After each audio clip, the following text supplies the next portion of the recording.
Radio. Radio. Cosmic Radio. Cósmica. Radio. Cosmic Radio.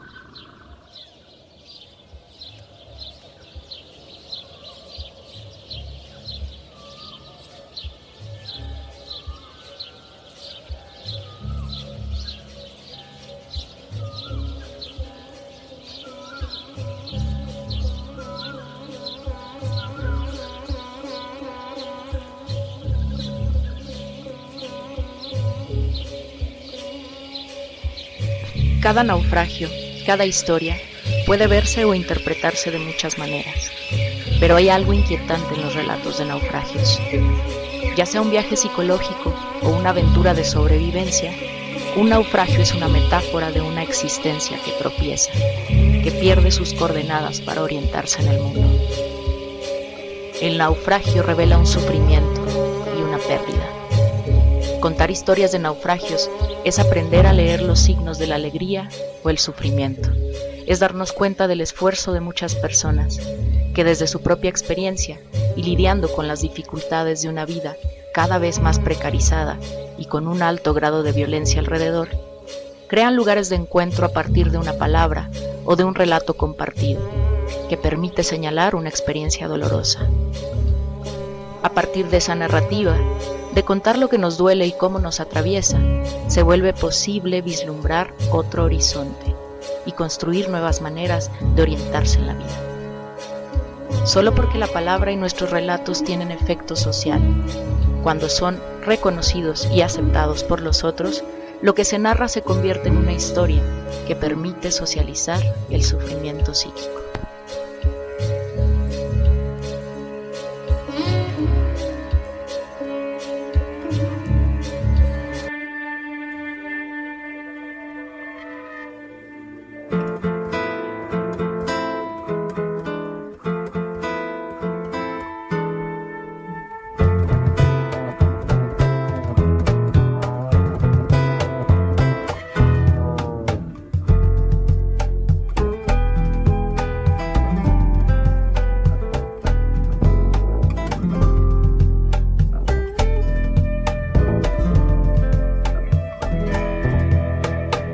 Se durmió la noche en el caminito ciego.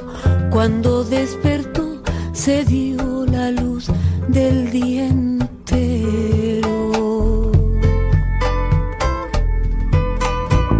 Quiero que me quieras, aunque el mismo Dios no quiera. La noche y el día se contemplan en la hoguera.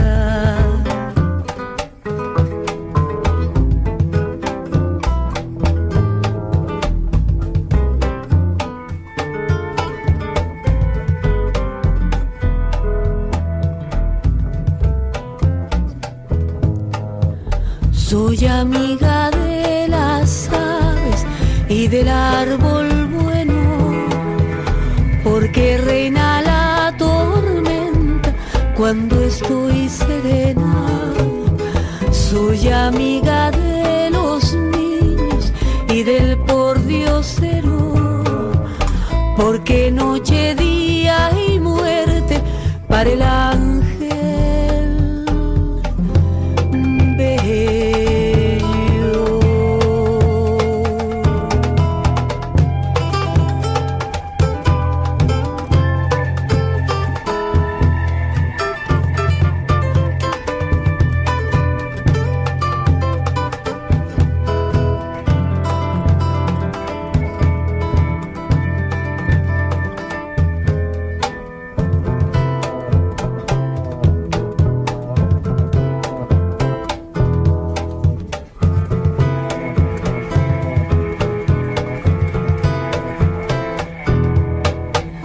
El amor, la flama, comuniones y secretos.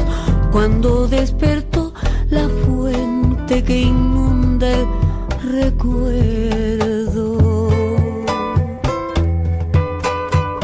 Quiero que me quieras, aunque el mundo muera en pena. La noche y el día no se encuentran, no se esperan.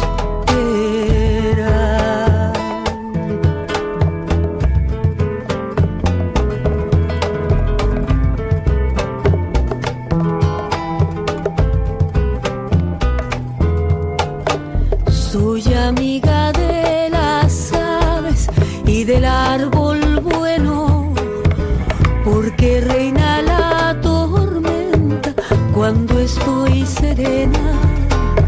Soy amiga de los niños y del pordiosero, porque noche, día y muerte para el ángel bello.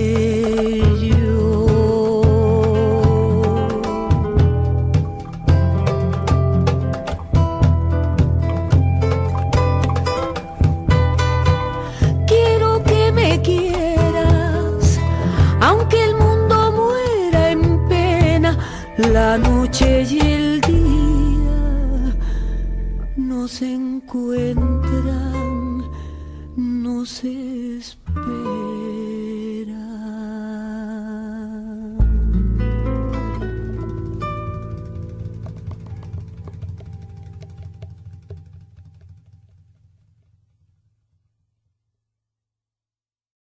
Comenzamos, buenos días, gracias a todos por acompañarnos otra vez aquí en Historias de Naufragios. Estamos en el segundo programa. El formato que tenemos pensado para este programa pues es bastante variado y versátil. Hicimos la presentación con una charla que dimos con estudiantes de historia, pero ahora vamos a platicar, Carlos y yo, nos vamos a sentar a platicar acerca de esta categoría que nos interesa tanto, ¿no? Colocar en el debate público y presentárselas a ustedes para que la tengan más en consideración. Esto del dolor psíquico, pues queremos hablar acerca de qué es eso, ¿no? ¿Qué es el dolor? ¿Qué es el padecer? ¿Cómo podemos aprender a condolernos? Compartir de algún modo ese dolor que nos atraviesa. Y bueno, Carlos nos va a contar de un montón de cosas que ha estado revisando, ¿no? Va a hablar sobre el trabajo de este gran neurocientífico que es Antonio Damasio. Y luego vamos a tratar de llevar la discusión hacia lo que la literatura también nos puede decir, ¿no? Nos puede ayudar a nombrar sobre este tipo de experiencias tan humanas. Hola, Carlos, ¿cómo estás? Hola, ¿qué tal, Mariana? ¿Qué tal? Buenos días. Un saludo para todos los que nos escuchan y sí, vamos a tener después de esta primera presentación que hicimos en la Facultad de Historia, donde presentamos ahí el proyecto, ahora sí toca estar en vivo, saludando y ya interactuando entre tú y yo, y invitando a los que nos escuchan también a que interactúen con nosotros, a que se sumen a ese proyecto. Sí, tenemos por ahí un blog, recuerden, tenemos por ahí el blog de la Radio Cósmica Libre, aloja también una columna, Historias de Naufragios, donde Carlos va, digamos, ahí complementando o ampliando un poco la discusión acerca de los temas que vamos tratando. Por ahí hay una casilla para que nos dejen comentarios, para que ustedes pues respondan si lo ven necesario, o incluso nos digan si quisieran también venir a compartir sus historias con nosotros, porque claro, vamos a tener invitados próximamente, no solamente vamos a estar hablando aquí Carlos y yo todo el tiempo, y pues la idea es esa, que podamos construir este espacio en el que podamos encontrarnos para charlar, para conversar y para acompañarnos, ¿no? Pues no sé, Carlos, cuéntanos, por favor, tenías esta apuesta, ¿verdad?, de tratar de comprender estas relaciones entre el dolor psíquico y el dolor físico, ¿no? Que creo que Antonio Damasio te ayudaba para eso, también otro antropólogo, ¿verdad?, que se llama Le Breton. Cuéntanos. Sí. Bueno, ya sabes que una de las apuestas de todo este proyecto es no dejar de lado la parte científica, la parte neurocientífica, y poner a dialogar también este campo de humanidades con lo que nos está diciendo la ciencia, lo que nos está diciendo psicología cognitiva. Entonces, bien sabes, ¿no?, que desde hace muchos años tengo una extraña pasión por las neurociencias, y en particular por el trabajo de Antonio y Hannah Damasio, ¿no? Estos dos neurocientíficos, esta neurocientífica que ha hecho trabajos muy interesantes también de laboratorio, aunque no se menciona tanto el trabajo de Hannah Damasio, pero ella también está detrás de muchas de las investigaciones que que luego salen ya eh, en revistas y en los libros que hace Antonio Damasio. Eh, Tiene un libro que se llama, Antonio Damasio, tiene un libro que se llama Y el cerebro que creó al hombre. Es algo bastante provocativo, exacto. Muy, muy, muy provocativo, porque obviamente puede no ser una lectura este, que, que le gusta a muchos, pero sin embargo es muy importante y además tiene pasajes que son preciosos, ¿no? Esta idea, ¿no? De conjuntar nuevamente el cuerpo con lo psíquico, aun cuando vengan las críticas sobre el monismo. Y en un apartado de este libro de Y el cerebro creó al hombre, tiene algunas ideas, ¿no? De cómo construir o cómo se construye una especie de ética, de marco ético, de marco de convivencia con los seres humanos, ¿no? Cómo construimos en una sociedad. Entonces trataba de hacer un experimento ahí en el laboratorio, Antonio Damasio, Hanna Damasio, y, y menciona que querían ver cómo reaccionaba el cerebro cuando contaban historias que implicaran, por un lado, destrezas físicas, destrezas o habilidades físicas y admiración, por un lado, y por el otro lado, compasión. Entonces, bueno, van demostrando que pues, todo el marco emocional parte del medio interno, ya sabes, ¿no? De cómo se constituye la conciencia, toda una explicación, toda una teoría que tiene Antonio Damasio.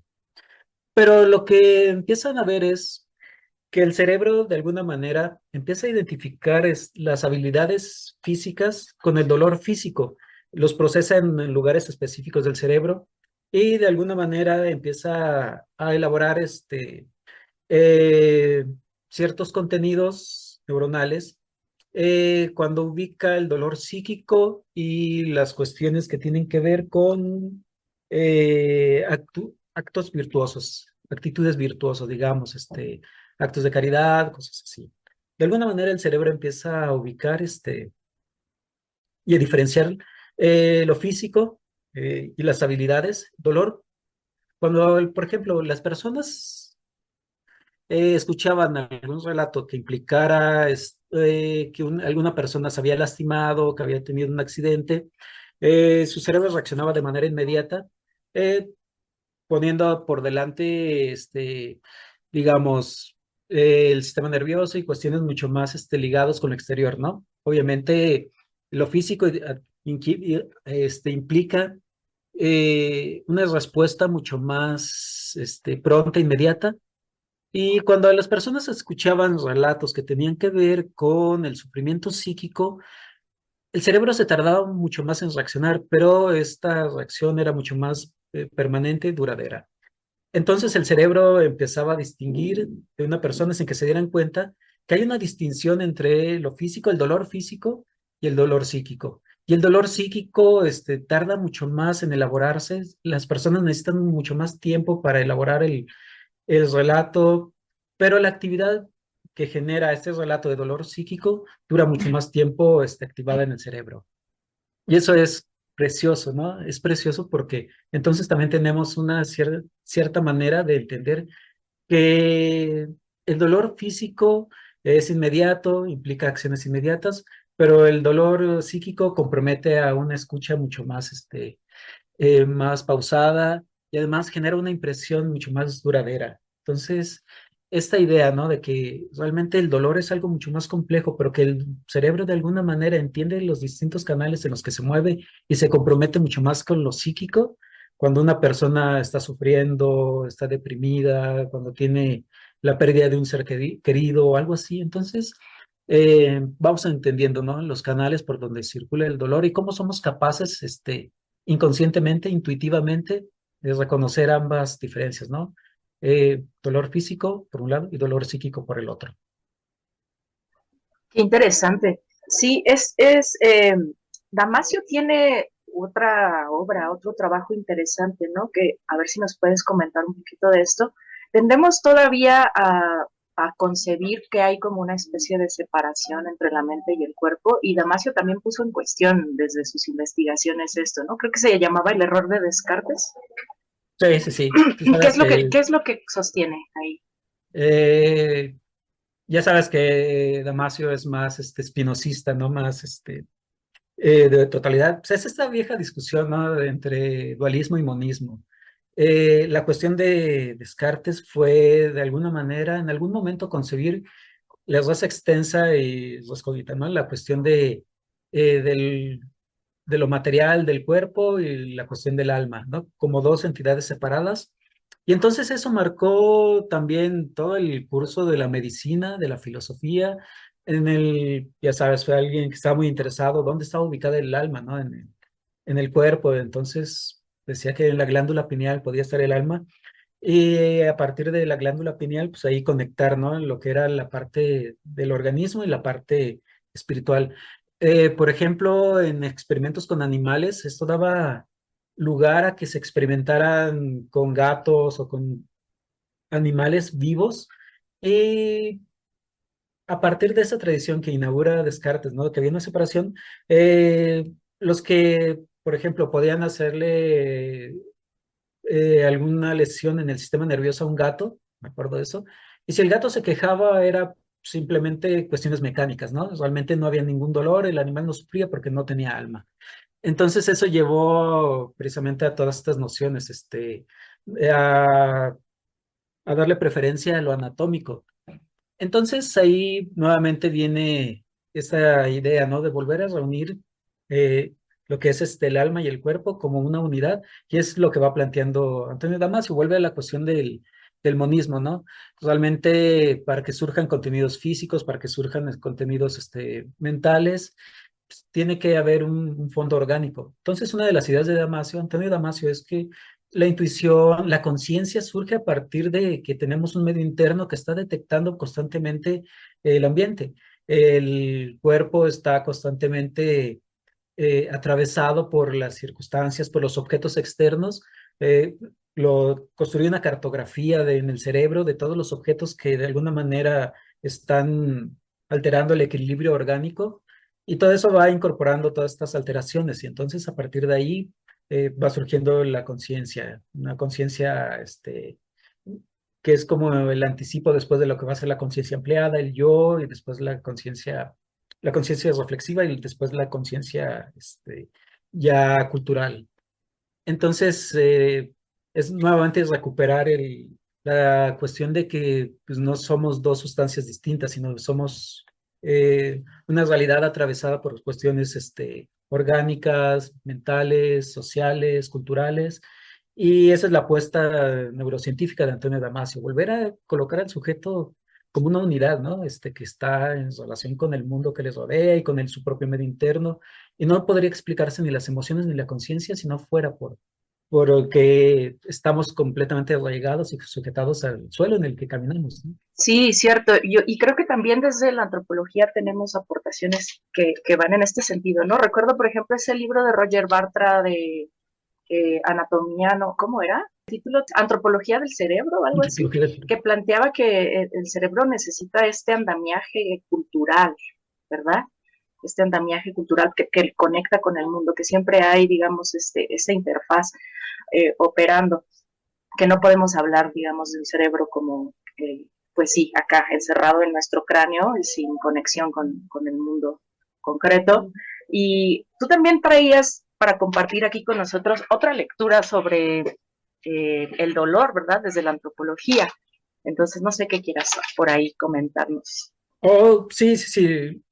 Habíamos platicado mucho sobre la parte tan importante que es la literatura para ayudarnos luego a entender, ¿no? Nuestros propios procesos dolorosos, sobre todo en estos momentos que vivimos donde parece que hay demasiada prisa, ¿no? Y las emociones se nos escapan, y construir marcos emocionales es luego complicado.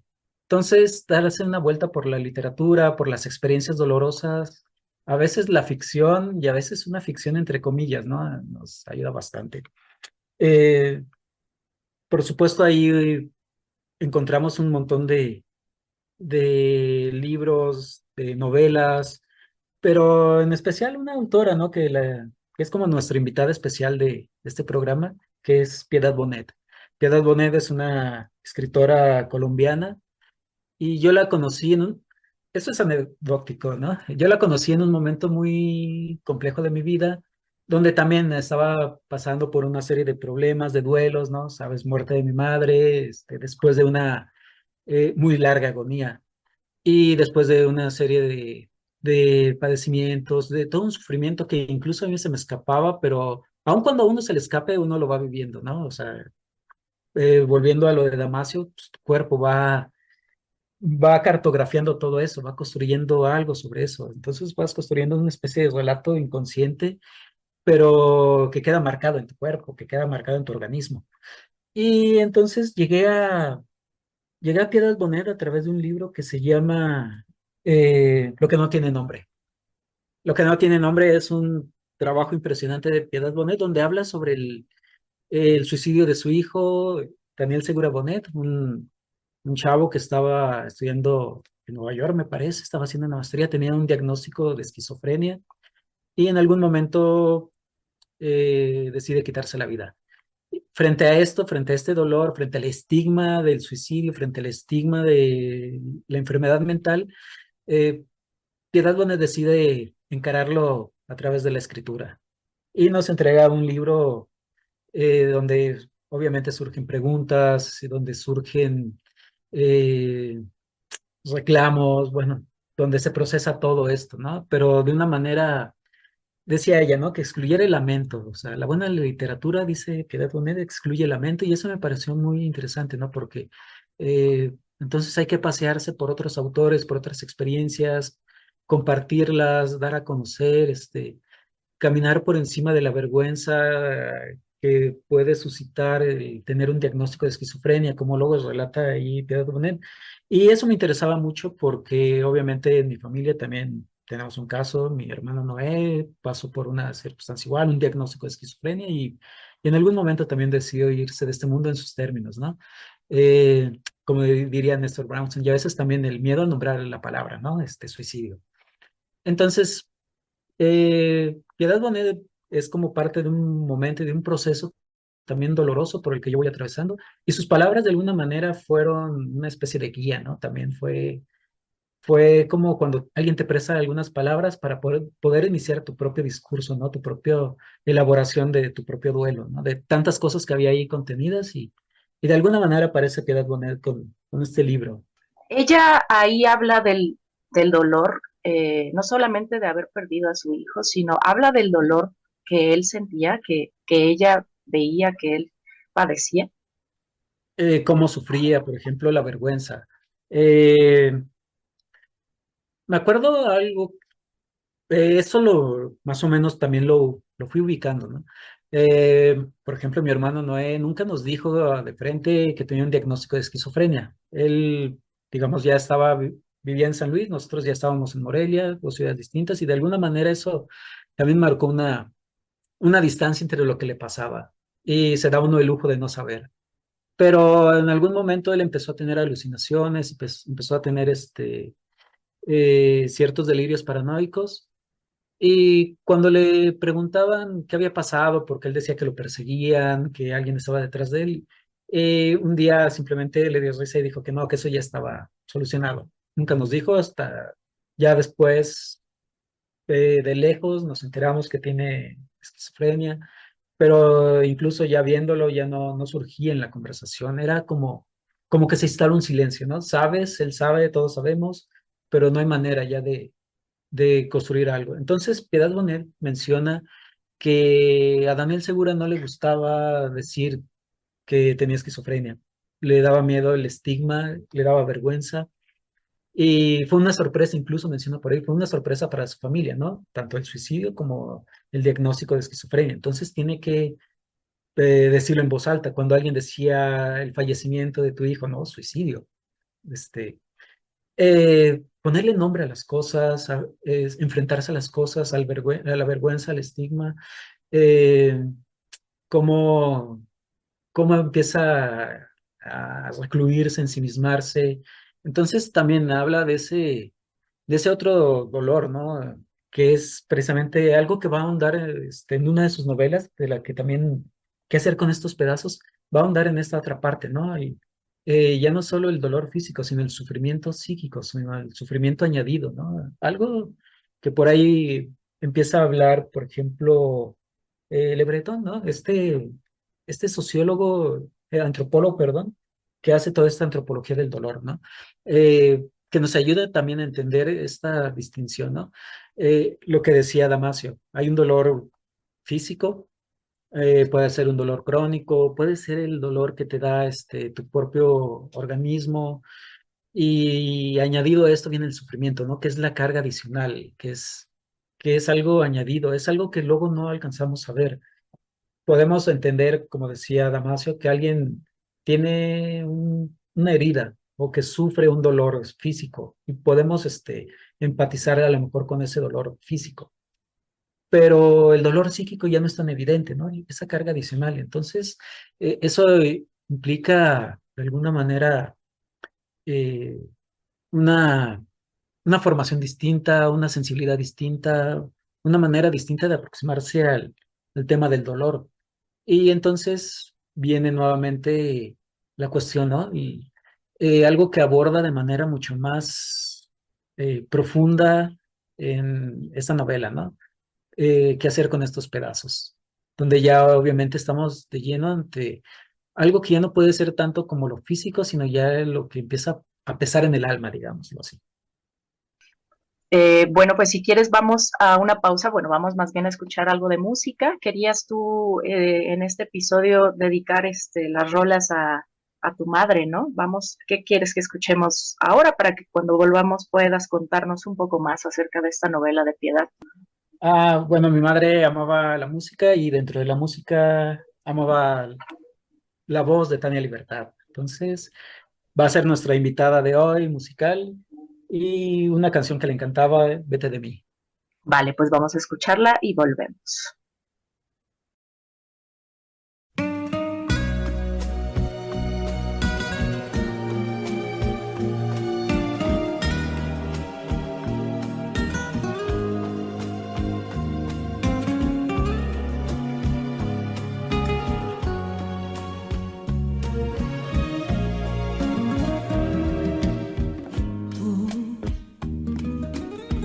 Llenas todo de alegría y juventud,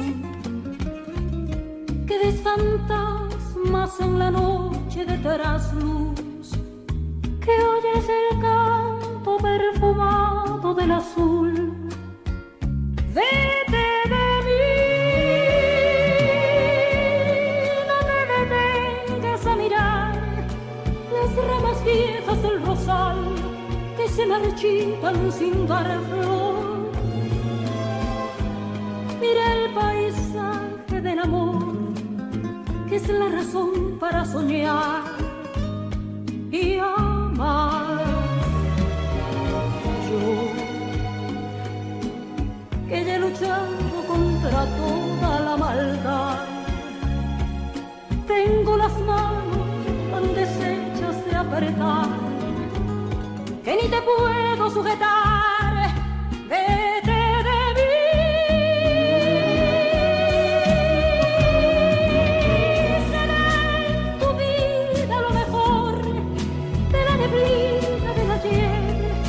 Cuando me llegues a olvidar, cómo es mejor el verso aquel que no podemos recordar.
Bueno, pues espero que hayan disfrutado de la hermosísima voz de Tania Libertad, esta gran cantante.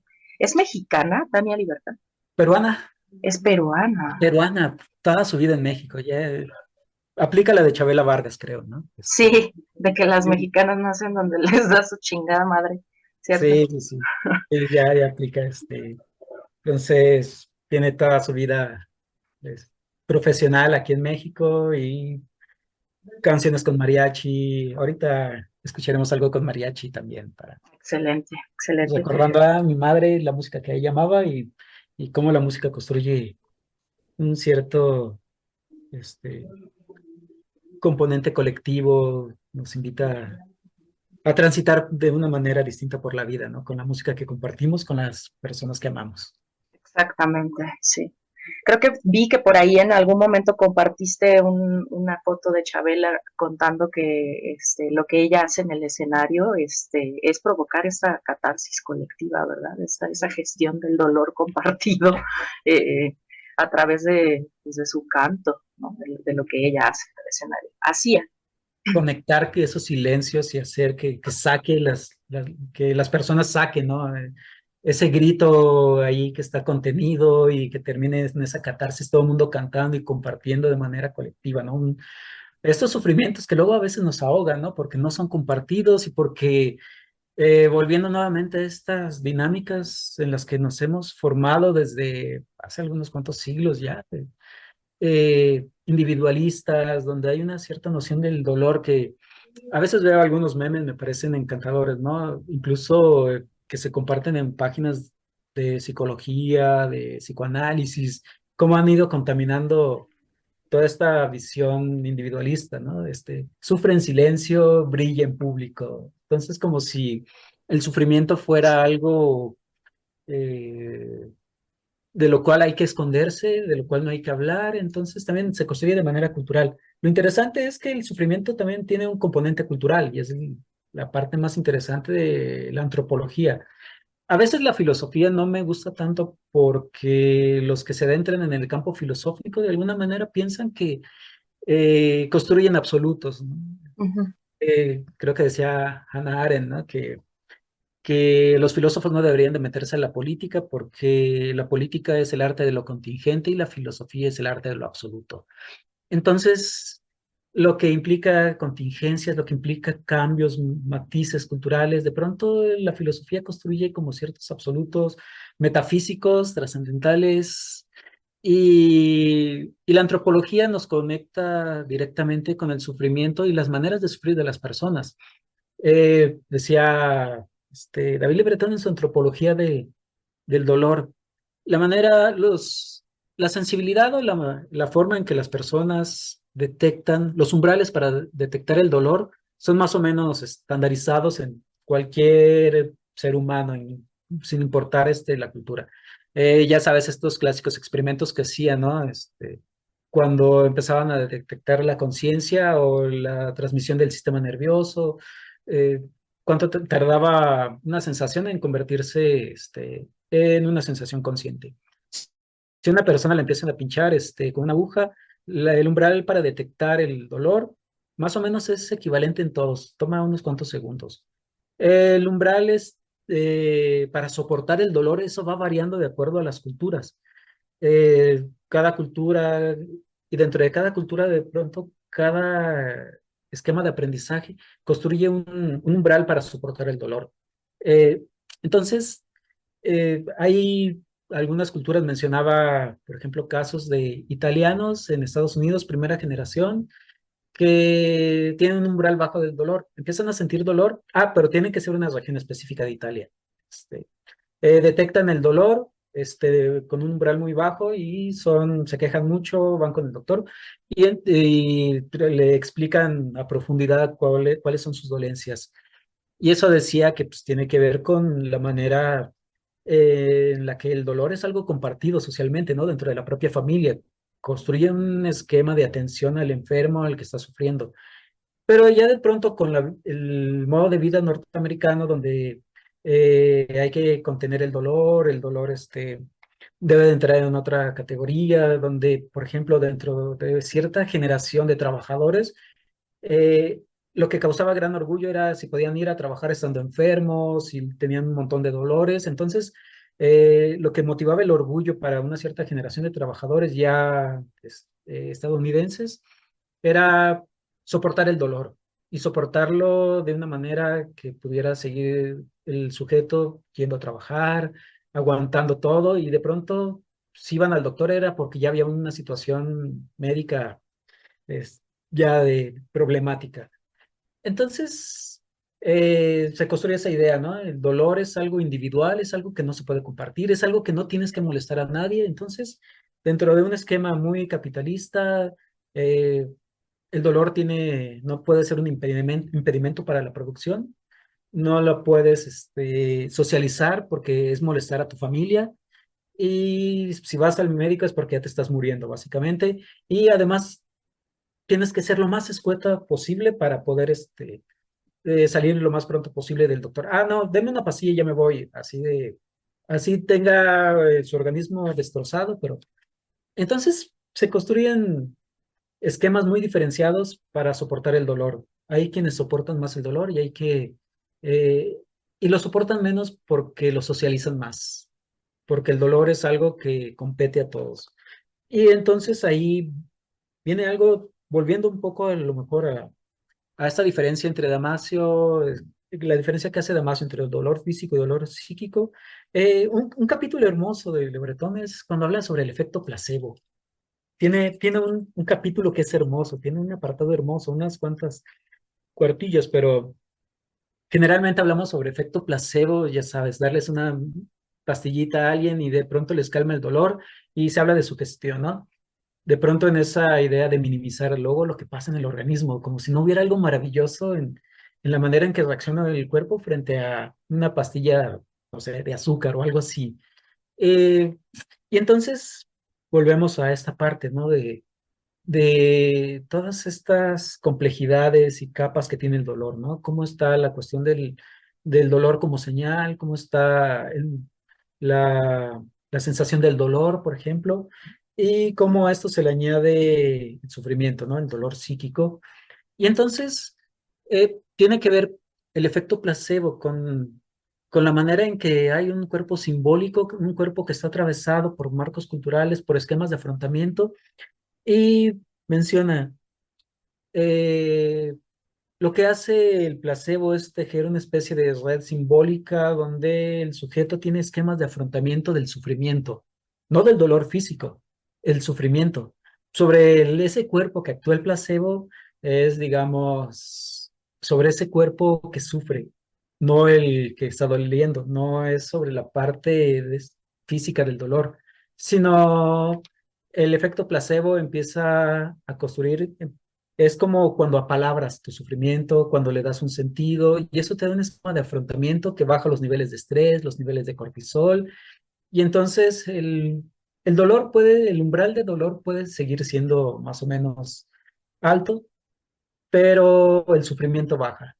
Una persona que puede apalabrar su sufrimiento, ese dolor añadido, digamos, eh, empieza a encontrar esquemas simbólicos, empieza a darle una dirección a ese sufrimiento, y entonces, aun cuando el dolor se pueda mantener más o menos alto, el sufrimiento psíquico eh, que se manifiesta orgánicamente a través del cortisol, por ejemplo, de todas las hormonas del estrés que están, sabemos por los trabajos de Sapolsky, ¿no? Que también te gusta mucho, lo que el estrés le hace al cuerpo. Entonces, la parte sobre la que actúa el placebo es sobre el sufrimiento, sobre ese añadido que viene al dolor, apalabrándolo, dándole una dirección, colocando un esquema simbólico que va actuando sobre el cuerpo, sobre el organismo y sobre el sufrimiento. Entonces, el efecto placebo es hermoso porque es realmente nombrar el dolor, darle una cierta guía, darle unas ciertas coordenadas por donde puede transitar,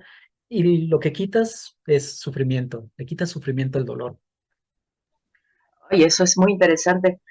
Me hace pensar en este tipo de padecimientos que son tan comunes hoy también, ¿no? Como la fibromialgia, que de hecho no, desde la medicina alopática no hay una etiología definida y que más bien creo yo que conecta con este tipo de dolor psíquico que la gente lleva a cuestas, ¿no? Lleva sobre los hombros y que termina por expresarse a través del cuerpo, de la carne, ¿no?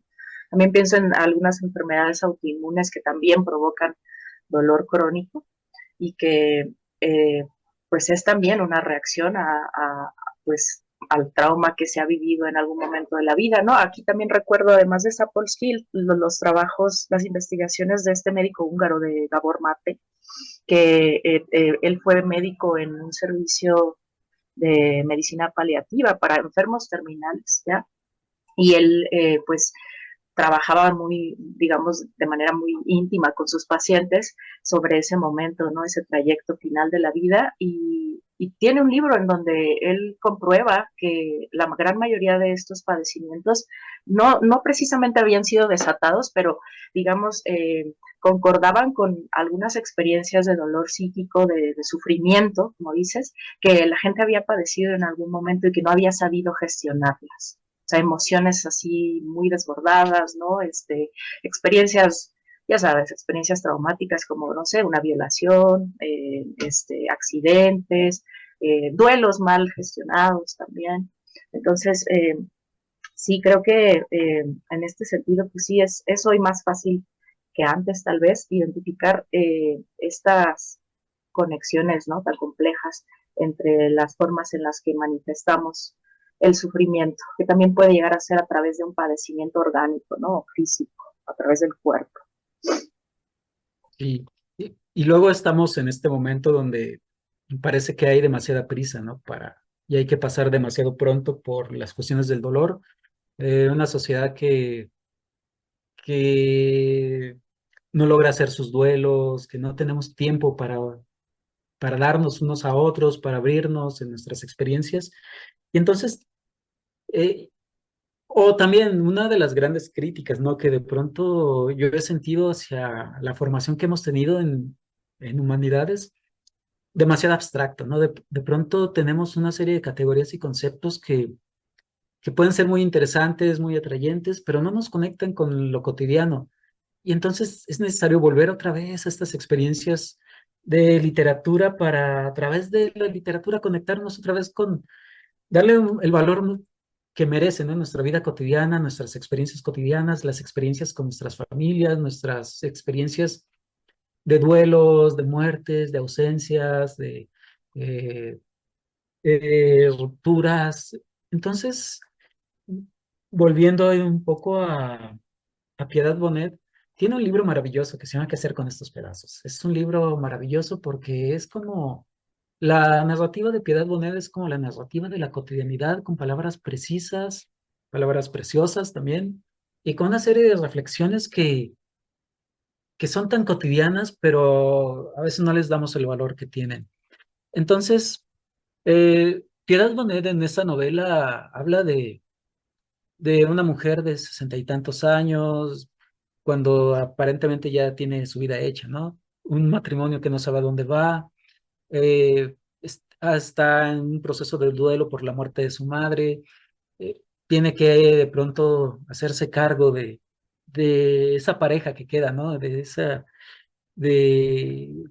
de su propio padre, ese extraño desconocido, ¿no? Que de pronto aparece en todas estas familias latinoamericanas, que el padre que es un enorme desconocido y que aparece y se hace presente justo en el momento en que se muere primero la madre, ¿no? Y de pronto estamos ahí inmersos en esa realidad. Por supuesto, esto lleva, ¿no? Cuando paseaba por esto, recordaba muchas cosas de mi propia madre, ¿no? De sus propias anécdotas, la cotidianidad de las cosas que disfrutaba, las cosas que amaba y cómo el dolor te obliga, precisamente ahí cuando el dolor se transforma en sufrimiento, ¿no? Mi madre, por ejemplo, tuvo una enfermedad, nunca supimos bien a bien qué era, simplemente fue enfermando, enfermando, y eso la obligó a retraerse poco a poco. Primero era el dolor, dejar de hacer cosas, dejar de salir a la calle, pero de pronto también fue el sufrimiento, ¿no? Dejar de escuchar la música que le gustaba, estar en lugares más silenciosos. Eh, el hogar se convierte en un espacio extraño, ya ni siquiera se puede nombrar así, ya era un lugar callado, eh, ya no había música, ya no había tantas conversaciones como se tenían, las historias, las anécdotas, la palabra deja de circular y entonces te das cuenta que estás en presencia de alguien que ya es distinto, ¿no? Ya, como dice, eh, se me olvidó el nombre de esta filósofa, Catherine Malabou, eh, de pronto se convierten en alguien distinto, ¿no? Ves paulatinamente cómo la persona que conociste toda tu vida deja de ser y se convierte en algo, en alguien que apenas conoces, reconoces, y ese es uno de los sentimientos probablemente más dolorosos que puede enfrentar un ser humano, ¿no? Darte cuenta que las personas con las que convives dejan de ser ellas mismas estando ahí presentes. Y, y entonces, algo que de pronto puede circular por esquemas tan abstractos o tan filosóficos, de pronto estás ahí con imágenes cotidianas, ¿no? Las dudas constantes por ¿a dónde va tu vida, no? Después de haberla dedicado a una profesión, ¿a dónde va tu vida después de haber convivido con tantas personas? ¿A dónde va tu vida después de la muerte de tus seres queridos? ¿A dónde va tu vida cuando se muere un hijo, por ejemplo, dentro de esta trama de Piedad Bonet, ¿no? Dentro de esa novela. Eh, entonces de pronto dices, también hay ecos, ¿no? A lo mejor de la propia vida cotidiana de Piedad Bonet eh, en este lugar, en esta Colombia, en estos espacios tan llenos de ecos, de ruidos, de pronto, eh, pero también nos transporta luego a lo colectivo. Eso es algo maravilloso que va tejiendo Piedad Bonet. Entre estos sufrimientos de una persona, a lo mejor de clase media, media alta, eh, en estas preguntas constantes, ¿no? Después de haberse dedicado al periodismo, haberse dedicado a la escritura, de tener más o menos una vida, entre comillas, solucionada, voltear a ver a los 60 años qué hacer con esos pedazos, ¿no? Hijos que se fueron, pero de pronto también se introduce ese ruido callejero, ¿no? Esa otra dimensión del dolor, que es el colectivo. De pronto tiene una escena que es también muy compleja y creo que muy latinoamericana y es algo que vivimos de manera cotidiana. Hay esos personajes extraños, ahí la historia tiene muchos trabajos sobre esto, ¿no? Ese personaje extraño que es eh, la criada, entre comillas, la mujer que cuida a los niños, la que se hace cargo del hogar, la que está al pendiente, esa, que es más que una amiga, que es más que una vecina, pero es menos que un familiar, ¿no? Es un personaje que tiene acceso a todos los secretos de estos grupos, de estas familias, accede a todas sus memorias, es una cómplice, entre comillas, porque realmente es una complicidad muy sesgada, puede guardar los secretos eh, de Emilia, por ejemplo, de esta mujer, el personaje principal de la novela de Piedad Bonet, pero al mismo tiempo es una gran desconocida para estos personajes de clase media, media alta, ¿no? Realmente no conocen nada de la vida de estos personajes que están metidos completamente en su casa.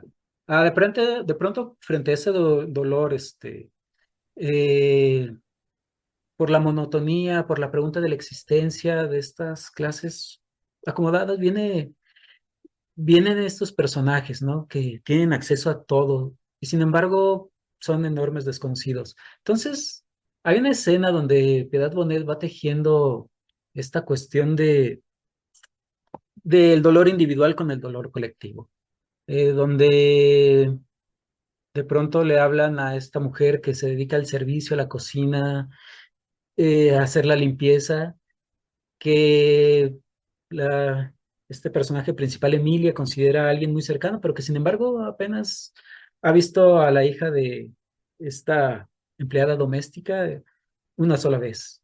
Sabe que por ahí tuvo a lo mejor un hijo, sabe que llegó de su pueblo, sabe que vive muy lejos, pero no sabe dónde. Y de pronto surge una emergencia y dentro de esa cuestión de empatía o de simpatía, decide llevarla. Y entonces va describiendo, ¿no? eh, tener que salir de esa zona, digamos, residencial, atravesar las calles, atravesar por las manifestaciones, sindicales, estudiantiles, eh, bombas Molotov por ahí. Entonces va tejiendo esta imagen, ¿no? De una ciudad caótica que ya no es tan tranquila y que a lo mejor tiene otras preocupaciones distintas, ¿no? Se duele por cosas distintas. Y llegan a, después eh, de la impaciencia que sufre porque tiene que atravesar la ciudad y tiene que desviarse por otros lugares y tiene que llegar a ciertos lugares que no se ven tan seguros, que se ven, de hecho se ven inseguros, eh, y llegar a un domicilio donde los vecinos le avisan que se oyeron gritos y finalmente empieza a describir ahí un feminicidio, ¿no? El asesinato de la hija de esta mujer que le hacía la limpieza y que cocinaba. Alguien porque sentía simpatía, pero que al mismo tiempo era una enorme desconocida. Y entonces de pronto estás entrando en esa otra dinámica que también nos acompaña, que es parte de una cotidianidad que a lo mejor no todos ven o no todos pueden o no todos quieren ver, ¿no? Que es precisamente esa ciudad caótica donde hay esto, pues hay vindicaciones, hay gritos, hay marchas, donde hay dolor por la violencia y de pronto no sabes qué hacer. Finalmente, el personaje Emilia regresa a su casa con un cierto dolor, pero eh, finalmente regresa a un lugar seguro. Y el dolor colectivo ahí sigue, ¿no? Y las manifestaciones ahí siguen, y la violencia ahí sigue. Finalmente el personaje doméstico desaparece, queda la mujer con sus dudas, pero de alguna manera ya tejió esa proximidad, de alguna manera ya entró ahí en nuestro imaginario, ¿no? Algo que también vivimos.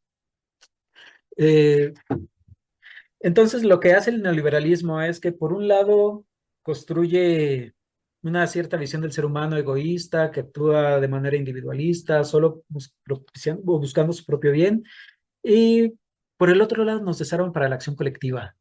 Entonces, sufrimos en silencio, y una de las características que más ha pegado, me parece, de esta ideología neoliberal, se queda expresado en la ansiedad y la depresión. Esta es una idea que poco a poco vamos a ir explorando, pero yo siento que la narrativa que hay dentro de las personas que tienen ansiedad y depresión, eh, está muy claro eso de que junto con estos científicos, junto con otros personajes que se están dando cuenta que esto estaba bastante mal, son los que sobrepiensan, porque piensan en todos los escenarios. Entonces, eh, tú puedes pasearte ya por muchos personajes que están construyendo una narrativa sobre la ansiedad y la depresión, artistas gráficos, eh, y muchos de ellos tienen esta visión de es el fin de los tiempos, esto ya se acabó, ya mejor que se acabe el mundo, y coincide con muchos de estos planteamientos que están haciendo los científicos. Y sin embargo, eh, tú le añades el término neoliberal y como que desarmas el contenido. Y sin embargo, el gran problema que tiene la ansiedad y la depresión, a pesar de darse cuenta de que esto va caminando bastante mal, es uno, que las personas no entienden que es un sufrimiento psíquico que puede traer aparejado también un dolor físico, obviamente. Eh, yo lo menciono, lo he empezado a mencionar con unos amigos, tengo grandes niveles de ansiedad y cuando tengo mucha ansiedad no soporto mis manos me siento muy tenso, siento una sensación intensa desde el plexo solar y luego como que avanza en este cuerpo imaginario, ¿no? De maravilloso del que nos hablaban Freud y Lacan y, y avanza por mis brazos y de pronto molesta mucho mis dedos. Me los quiero quitar, no los soporto, tengo que estarlos moviendo y entonces lo que orilla es a la desconexión. La ansiedad y la depresión como dolor psíquico en tiempos neoliberales, donde te hacen sentir esta noción de que el sufrimiento es algo que tiene que ser individual, hace que te sientas desconectado. Y eso nuevamente, el gran problema de este esquema neoliberal capitalista es que por una parte parece que sus conceptos se van vaciando de sentido y no dan un horizonte de acción colectiva, y por el otro te somete a un sufrimiento que tienes que vivirlo solo y desconectado de los demás. O sea, el gran éxito del capitalismo neoliberal es que finalmente se va como volviendo inofensivo los términos con los que los designas y por el otro lado te vuelve incapaz para hacer acciones colectivas, para condolerte del sufrimiento de los demás, porque ni siquiera te das cuenta de que detrás del sufrimiento psíquico hay un sufrimiento real, verdadero, eh, y estás desconectado. Y que ese sufrimiento psíquico también deriva en sufrimiento físico, ¿no? Que tiene unas manifestaciones físicas. Esa era una de las grandes cosas y de las maravillas, ¿no? De estos primeros psicólogos, psiquiatras, psicoanalistas. Por eso, frente a lo que diga la psicología cognitiva y todos estos planteamientos de psicología basada en evidencias, que no sé exactamente qué signifique, pero eh, una de las grandes maravillas de Freud fue siempre mantener en sus primeros trabajos, ¿no?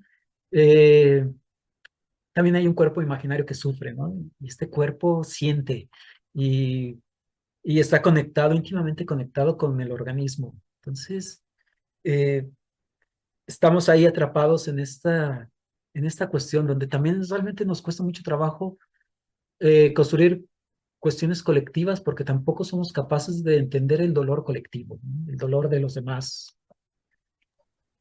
Sí, es cierto. Fíjate que ahora con lo que está sucediendo en Estados Unidos principalmente, porque lo tenemos aquí al lado y tiene mucho peso, ¿no? Para nosotros, mis estudiantes han estado preguntándose, cuestionando y hablando un poquito más de lo que está ocurriendo en Gaza, ¿no? En Palestina, de este genocidio que estamos viendo en marcha en tiempo real, ¿no? Y televisado y empezaron a preguntarse por primera vez si era importante mostrar cierta empatía, ¿no? También pronunciarse, decir algo al respecto.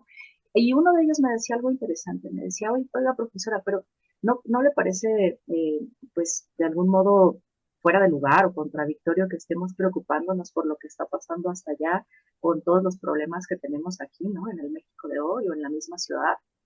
Y su pregunta me inquietó, justamente. Me inquietó porque me parece que a estas nuevas generaciones les cuesta mucho más crear esos lazos de empatía a partir del sufrimiento de los otros. O sea, no basta con que estemos viendo cosas espantosas como el hecho de que se están usando drones que hacen sonido de niños llorando o mujeres llorando para que salga la gente y poderles disparar, ¿no? En la cabeza, que estén aventando latas que presumiblemente son bombas, ¿no? Que la gente tiene hambre, entonces las abre y explotan. O sea, cosas monstruosas, verdaderamente. No basta saber que más de la mitad de los muertos son mujeres y niños, que el pueblo palestino no tiene armas, no está armado, por lo tanto eso no es una guerra en sí, ¿no? Es un genocidio, y que no sean estos datos, estos hechos concretos suficientes para que alguien, ¿no? En una aula de clases universitaria diga, claro que tenemos que decir algo, ¿no? Por supuesto que tenemos que pronunciarnos, tenemos que tomar como ejemplo lo que están haciendo los estudiantes en Estados Unidos y también sumarnos, ¿no? Sino como si fuera, como si hubiera un sufrimiento excluyente, ¿no? O sea, un sufrimiento que es permisivo porque está lejos, porque no me afecta, y, y así se construye, ¿no? La indiferencia, ¿no? O sea, no hacer diferencia. De pronto podemos aplicar la misma lógica. Si pasó algo, pero no es de mi familia o no son mis amigos, entonces no me afecta. Si pasa algo a nivel colectivo, a nivel sociedad, pero si no me afecta directamente a mí, entonces porque todos tenemos muchos problemas porque hay cosas más importantes, a veces dice la gente esto, como si no tuviéramos esta capacidad, ¿no? Había un chiste muy simpático que hacía Bruce Willis cuando le decían como que no podía manejar varias cosas al mismo tiempo, decía, ya sé que no puedo masticar un chicle y caminar al mismo tiempo, ya sé que a lo mejor no coordino ambos movimientos. Obviamente eso es una ironía, ¿no? O sea, como si no pudiéramos coordinar, establecer, manejar entender el sufrimiento eh, simplemente porque está lejos, simplemente porque no me afecta, simplemente porque... y así vamos avanzando y entonces volvemos a pequeños reductos donde construyo mi pequeña burbuja y si no me afecta, pero incluso aunque me afecte, de pronto puedo tramitar el dolor lo más pronto posible, ¿no? Porque pues, hay que seguir con la vida, ¿no?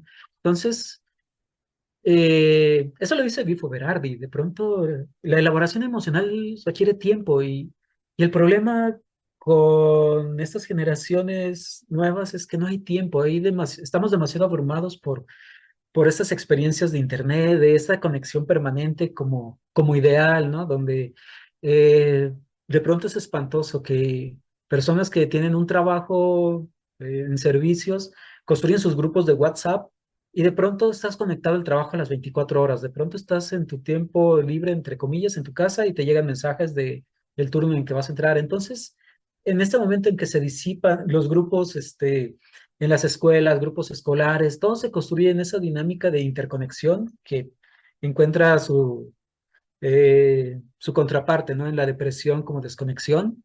Eh, Encuentras que estamos tan abrumados por todas estas emociones, sensaciones, incapaces de construir o de elaborar emocionalmente algo porque tenemos a la mano emoticones, tenemos a la mano sticker, cosas que nos ayudan ya a pasar por alto la elaboración emocional, ¿no? El buscar las palabras, aun cuando sea un ejercicio complicado, a veces imposible, ¿no? Pero nombrar las emociones, construirlas de manera colectiva. Las emociones se construyen de manera colectiva, ¿no? Los sentimientos son sociales, son culturales, se construyen en conjunto. Entonces, de pronto estamos demasiado abrumados, no tenemos demasiado tiempo para esa elaboración emocional, tenemos menos mecanismos de afrontamiento y precisamente por eso tenemos menos mecanismos de afrontamiento de las situaciones dolorosas. Eh, por eso ya duele tanto, ¿no? Pues la pérdida de un ser querido, una ruptura amorosa, la pérdida de un empleo, porque cada vez estamos más desarmados, porque cada vez tenemos menos capacidad de elaborar emocionalmente nuestras experiencias. Eh, y obviamente eso también pega, esa prisa pega la empatía. Vivimos con una prisa y con un nivel de estrés y un nivel de cortisol que esa parte del cerebro de las que nos habla Damas y de las que habla Sapolsky no pueden entender. Hay una expresión, creo que es maravillosa, de uno de estos neurocientíficos, no me acuerdo el nombre, el próximo programa lo traigo, pero que fue parte del descubrimiento de las neuronas espejo, donde de pronto dice que la neurona espejo sirve para la empatía porque una vez que tenemos esta cartografía de todas las cosas, los objetos, las personas que alteran, digamos, nuestro medio interno, con los objetos con los que nos enfrentamos en la realidad y que quedan incorporados a nosotros, y a partir de nuestra propia historia y historicidad, somos capaces de construir una simulación virtual de un yo distinto al nuestro. Entonces, durante la empatía, por un instante, somos capaces, digámoslo en términos poéticos, de albergar otra alma en nuestra propia alma, ¿no? Somos capaces de construir la experiencia de alguien más que nosotros mismos. El cerebro, el esquema neuronal lo hace de manera virtual. Virtualmente construimos un yo, lo modelamos, imaginamos sus circunstancias, sus situaciones, sus emociones, sus sentimientos, su propia historia, y ese otro yo habita en nosotros. O sea, es dejar entrar al otro en nosotros mismos, ¿no? Dejar que su dolor también nos impregne, que su dolor nos conmueva, pero tiene que haber ese momento que nos dejemos atravesar por la experiencia del otro. Pero si tenemos prisa, si el cortisol nos invade, si estamos abrumados por cosas, esos canales neuronales que permiten esa simulación de otro yo en nuestra propia mente, no pasa, no acontece. Entonces, de entrada estamos evitando que la experiencia del otro nos atraviese en un sentido muy literal, ¿no? Nos, nos marque. Entonces, es el gran problema, ¿no? Lo vemos de una manera intelectual, pero no nos dejamos atravesar por la experiencia del otro. Precisamente. Y tomando en cuenta esto que acabas de decir, yo estoy leyendo un par de textos de convocados, escritos y convocados también por Cristina Rivera Garza, una de mis autoras mexicanas favoritas. Se llaman Dolerse, textos desde un país herido y condolerse, pero justo cuando hablas de esto, ¿no? De que no tenemos prisa, me gustaría que pudiéramos retomar la conversación para otro programa. Ahorita me gustaría más, creo que hemos hablado mucho de cómo es necesario también eh, pues tramitar de manera individual este dolor, este sufrimiento psíquico que llevamos a cuestas. ¿Por qué no nos platicas un poquito del texto que escribiste ahora en el blog y cómo te ha, pues eso, ayudado, servido para seguir procesando la pérdida de tu madre y qué es lo que nos quisiste decir, digamos, con este texto. Bueno, sabes que este proyecto de historias de naufragios tiene que ver precisamente para tramitar estos duelos, ¿no? O sea, la muerte de mi madre destapó un montón de cosas que poco a poco las iré comentando, ¿no? Eh, y una de ellas, obviamente, fue el sufrimiento que tuvo durante 10 meses, cómo poco a poco fue dejando de ser esa persona que habíamos conocido, cómo fue renunciando a lo que amaba, y también cómo se nos perdieron, creo que a toda la familia se nos perdió un poco de vista que detrás del dolor físico, detrás de ese repliegue sobre sí misma que provocaba el dolor, venía un dolor psíquico, ¿no? Ahora lo pienso y veo ciertos rasgos de depresión, por ejemplo, en su mirada. Y entonces, también durante, de hecho, como, como algo adicional, fue algo muy complejo porque yo estaba a punto de terminar el doctorado. Supuestamente venía como algo, ya sabes, ¿no? Estas dinámicas también muy neoliberales que hay en las universidades, por más humanistas que se digan y por más eh, contestatarias y por más filósofos anticapitalistas que leas y por más ideas que te formen. De todos modos, hay una rapidez y hay un sentido de hacer cosas y de concursar por plazas y de entrar al postdoctorado y porque supuestamente eso tiene que hacer, no aprovechar todas las becas, ahí por ahí alguien decía, no, ay, aproveche todas las becas. Entonces también entras en una dinámica bastante capitalista, de mucha prisa, que no tienes tiempo de elaborar cosas, ¿no? Y no te das tiempo para pensar realmente si te sirve o no lo que estás aprendiendo. Entonces salí con un montón terminé el doctorado, me presenté a mi examen de titulación 17 días después de que había fallecido mi madre. Yo realmente no tenía ganas de nada, pero también quería, sabes que habíamos tenido un montón de problemas con estas partes de la burocracia, de las instituciones y asesores y cosas así. Entonces de pronto caminamos bastante solos durante gran parte del doctorado, ¿no? Y mi experiencia con la tesis fue elaborarla yo solo, revisarla yo solo, eh, y entonces de pronto presentarme ante una mesa sinodal a defender un proyecto en el que ya no me sentía comprometido. Eh, Hasta la fecha, por ejemplo, soy incapaz de ver la tesis de doctorado, o sea, no soy capaz de meterme. Sé que tiene muchas cuestiones, errores de dedo y cosas así, pero soy totalmente incapaz de leer esa tesis. Entonces, pero sí soy muy capaz de retomar muchas partes de esa tesis y de ir elaborando un proyecto distinto. Entonces, termino mi etapa de investigación en el doctorado, etapa de muchos años en la universidad, se muere mi madre, entonces de alguna manera quedo en una situación muy extraña que poco tiempo después, gracias a Catherine Malabou, que me conectó con otro autor que se llama Robert Castell, entendí que la categoría que mejor definía mi situación era desafiliado, desafiliación, fuera de todas las redes que dan sentido, eh, espacios laborales, porque se volvió muy complejo conseguir empleo, ya sabes, estás sobrecalificado para algunas cosas, no eres apto para aplicar para otras, y aparte con una incapacidad absoluta de leer y escribir durante varios años. Entonces, obviamente el proyecto de Historias de Naufragios surge también para, añadiendo, perdón, pero añadiendo, también me doy cuenta que la mayoría de las categorías conceptuales con las que yo había trabajado no me servían para nada. O sea, había leído mucho psicoanálisis, pero ninguna de ellas, ni neurosis, nada, daba los términos específicos para que pudiera socializar el dolor que estaba sintiendo. Entonces también, pero sin embargo tengo la formación de historiador, de investigador, y entonces también fue un poco empezar a buscar las palabras con las que pudiera señalar el sufrimiento que tenía. Me gustó, a pesar de todas las críticas que me había encontrado en mi formación, me gustó la palabra depresión y ansiedad. Me parece que como dice un Christian Dunker, dan la medida de lo que es el dolor psíquico en este momento de capitalismo neoliberal. Y entonces, dentro de estas búsquedas infinitas, al infinito, estaba Piedad Bonet.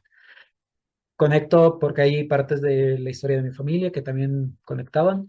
Y a través de Piedad Bonet voy entrando con otros autores, y voy entrando también por ahí con Xenia Llévenes, que también me llevó por otras autoras, como precisamente Catherine Malabou, que hablaba sobre estos nuevos heridos, y, y el valor por ahí de la literatura, ¿no? También para buscar esas otras palabras que la formación académica no me había dado o que me había impedido ver. Entonces, ahí empiezan estas historias de naufragios, cuando todo colapsa, cuando todo lo que se supone que tenía que pasar, colapsa. Y Y entonces, como una especie ya de ejercicio constante, muy cotidiano, pues es empezar a escribir, ¿no? Sobre todas estas experiencias que de alguna manera se desbordaron con la muerte de mi madre. Y una de las primeras fue el dolor. No solo el dolor que yo sentía por su muerte, por haber visto cómo murió, por su sufrimiento, sus gritos, todo lo que rodeaba ahí mi cabeza, sino también por su propia experiencia.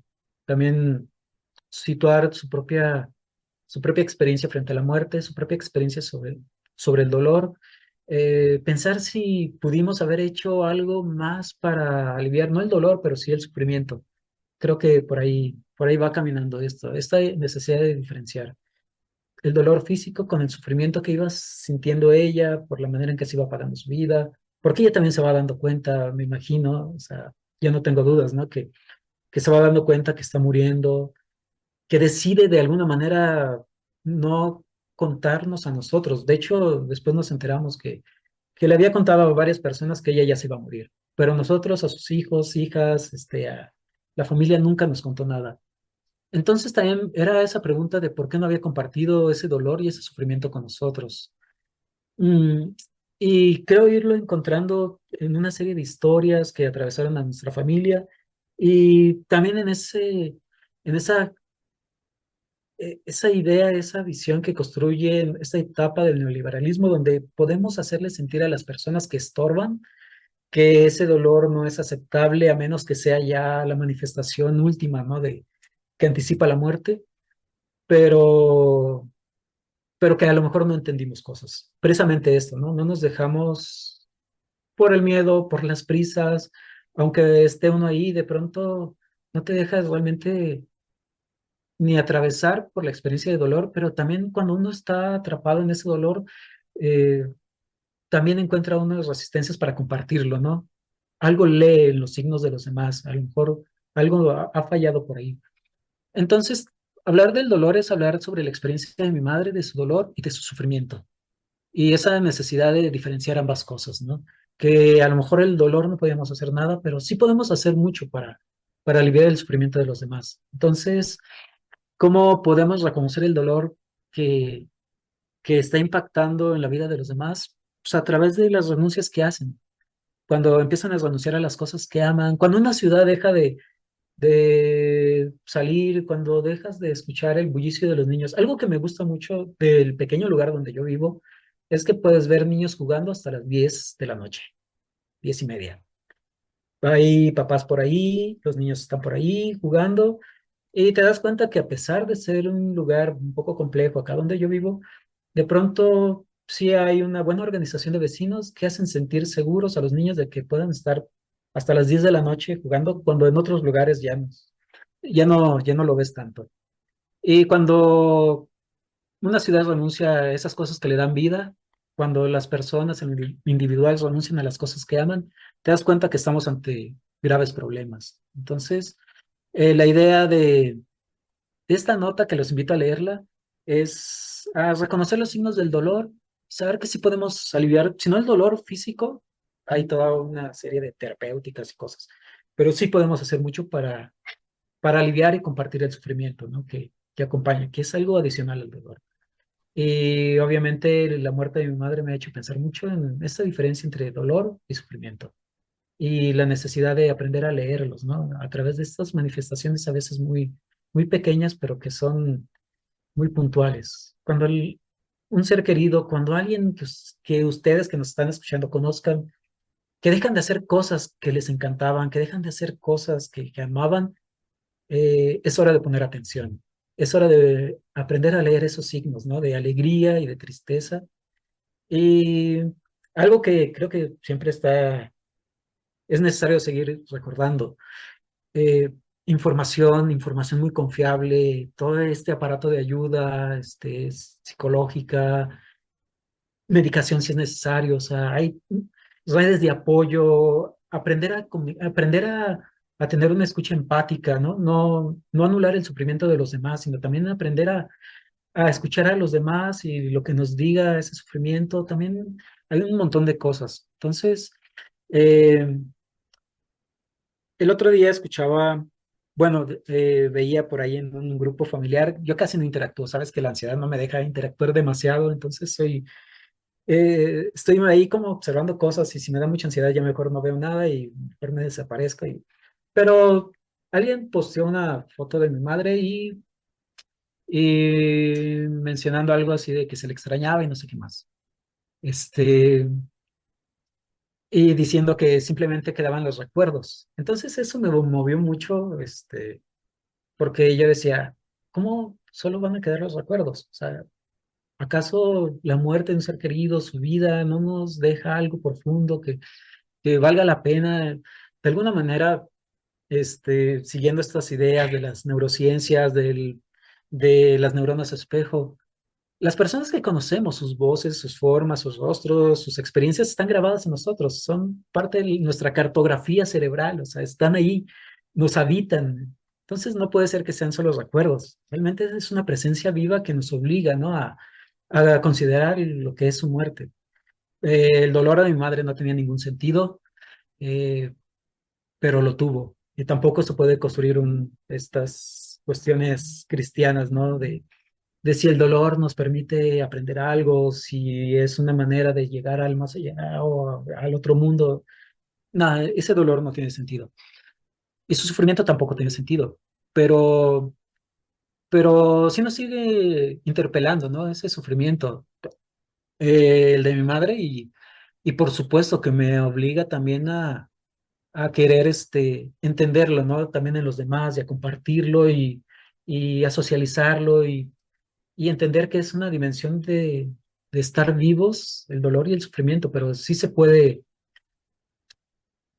hacer algo con esas experiencias. Sí, sí podemos dejar que nos marquen. Entonces, la idea de, de este proyecto, la idea y de esta nota, pues compartir esas experiencias, ¿no? Y también condolernos también un poco con el dolor de los demás, el dolor individual, el dolor colectivo, aprender a leer los signos, aprender a diferenciar dolor y sufrimiento, eh, lo que es padecer y lo que es compadecer también. Entonces, por eso por eso quise también compartir la música que mi madre amaba, ¿no? O sea, esas son las cosas que el dolor la obligó a renunciar, pero que sigan ahí presentes y que ahora tenemos la oportunidad de compartirla con mucha gente también que escuche y que comparte un poco de ese amor que tenía mi madre por Tania Libertad y por la música y que es parte también de las alegrías pues que me ha dejado. Sí, yo creo que con esta invitación que haces y esta precisión podemos ir, digamos, cerrando esta primera parte. Yo te propondría que retomemos esta conversación. A mí me han dado ganas de leer la novela esta de Piedad, de qué hacer con estos pedazos. Y te digo, estoy con estos de Cristina Rivera Garza, Dolerse y Condolerse. Me parece que podríamos también seguir conversando acerca de el sufrimiento de gente como tu madre, ¿no? Que de pronto padece de algún tipo de enfermedad o de lesión orgánica y que Gabor Mate, a través de la obra de Gabor Mate, podemos también recuperar. Y sobre todo esto que dices, tratar de que nuestra audiencia eh, vaya captando como nosotros, ¿no? De la necesidad de hablar de estos temas, de la necesidad de sí construir estos nuevos esquemas de afrontamiento, de tomar conciencia de lo que la gente atraviesa en estos procesos, también hablar de cómo a nosotros nos ha dolido, ¿no? Perder familiares. Entonces, pues yo pienso que ahorita podríamos despedirnos, incluso invitaría a quienes nos escuchan a que nos dejen por ahí en la casilla de comentarios si quieren que les mandemos los PDFs para que ustedes también puedan también tener acceso a estas obras de las que estamos platicando y nos puedan seguir también mejor en la conversación. haremos el intento de escanear y toda esta cosa. Y pues despidámonos honrando la memoria de tu madre, Carlos. Muchas gracias por compartir esa experiencia con todos nosotros. Y pues eso, dedícale las rolas para cerrar esta primera parte de la conversación. Pues sí, vamos con Tania Libertad, esa mujer que mi madre amaba y que amaba su voz, para vivir esa canción que le encantaba. Muchas gracias, pues los esperamos en la próxima edición y esperamos por ahí que interactúen con nosotros, de verdad eso es lo más importante a partir de este espacio, ¿no? Que podamos construir esta especie de comunidad, de redes de apoyo, que podamos compartir nuestras experiencias y bueno, pues les agradezco mucho su escucha, su atención, muchas gracias Carlos también por todo y bueno, hasta la próxima.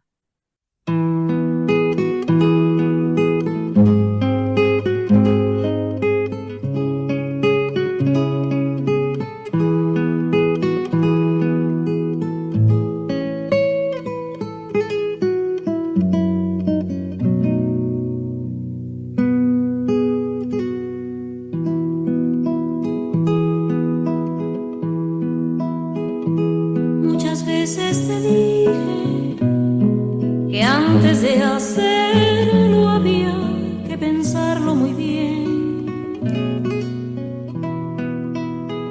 que a esta unión de nosotros le hacía falta carne y deseo también,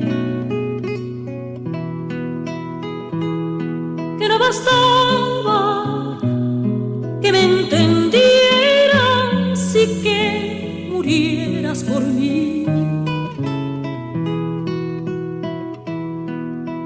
Bastaba que en mi fracaso yo me refugiara en ti. Y ahora ves lo que pasó, al fin nació,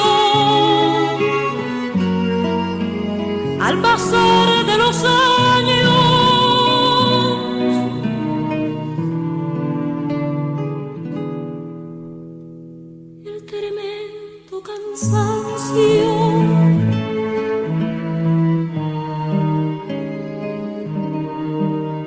Que provoco ya en ti,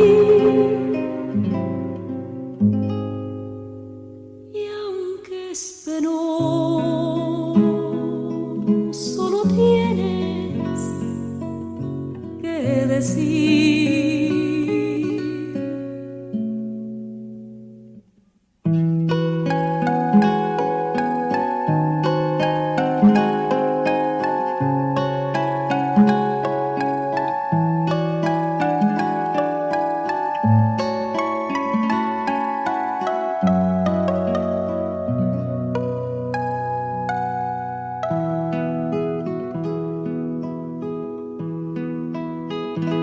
Por mi parte esperaba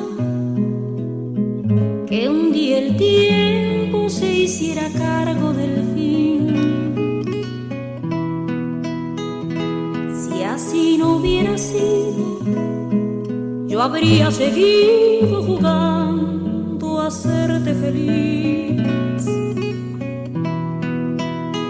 Y aunque el llanto es amargo, piensa en los años que tienes para vivir. Que mi dolor no es menos y lo peor es que ya no puedo sentir. Y ahora tratar de conquistar con vano afán este tiempo perdido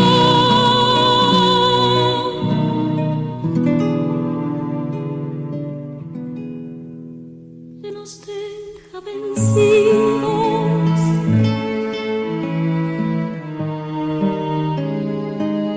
sin poder conocer eso que ya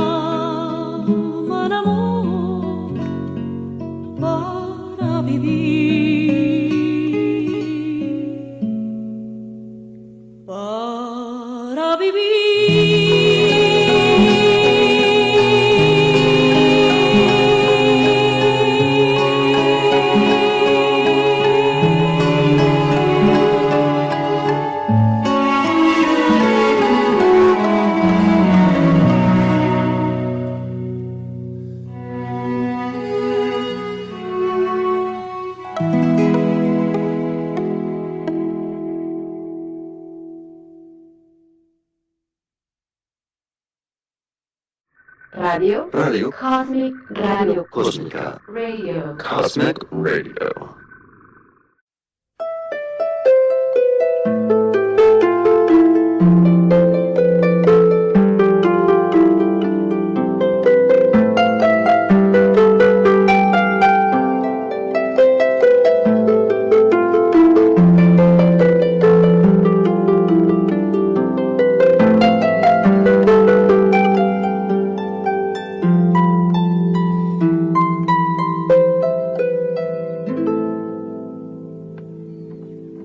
Por la blanda arena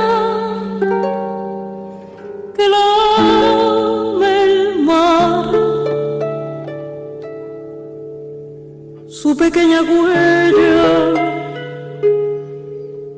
no vuelve más. Un sendero solo de pena y silencio llegó hasta el agua profunda.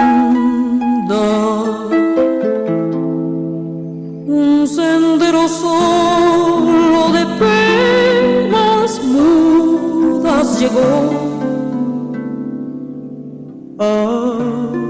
hasta la espuma.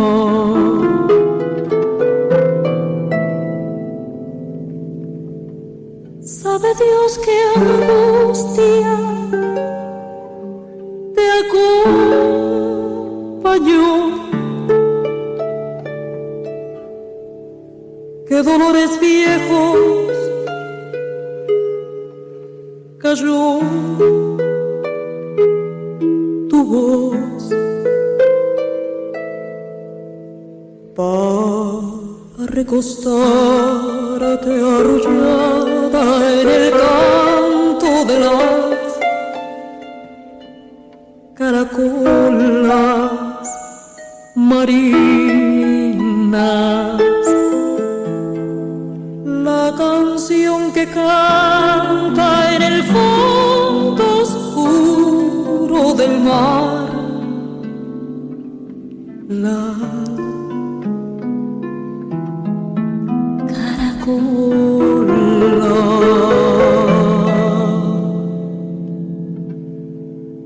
Te vas, Alfonsina, con tu soledad, que poemas nuevos fuiste a buscar. Una voz antigua de viento y de sal te requiebra el alma y te está llamando. Y te vas hacia allá como en sueños, dormida Alfonsina, vestida de mar.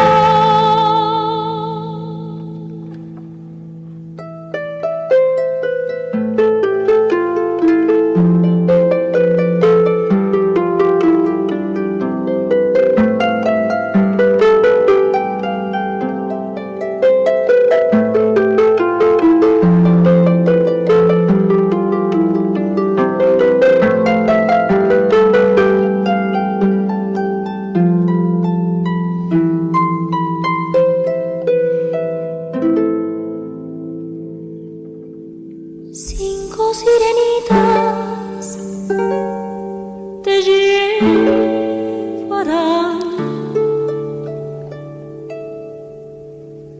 por caminos de alga y de coral, y fosforescentes caballos marinos harán una ronda a tu lado. los habitantes del agua van a jugar pronto a tu lado.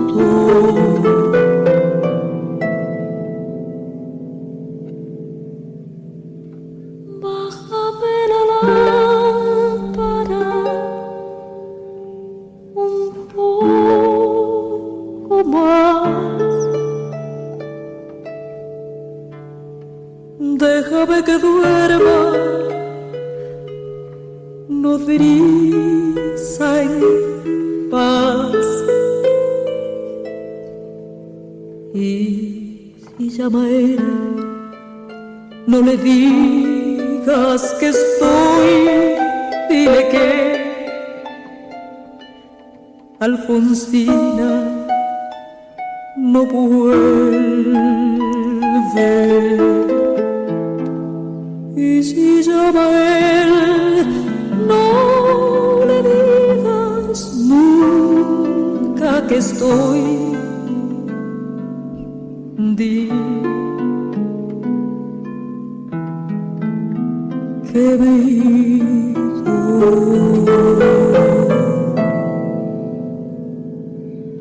Te vas, Alfonsina, con tu soledad.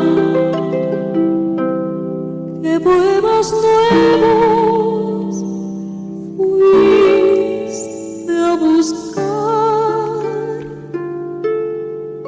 Una voz antigua de viento y de sal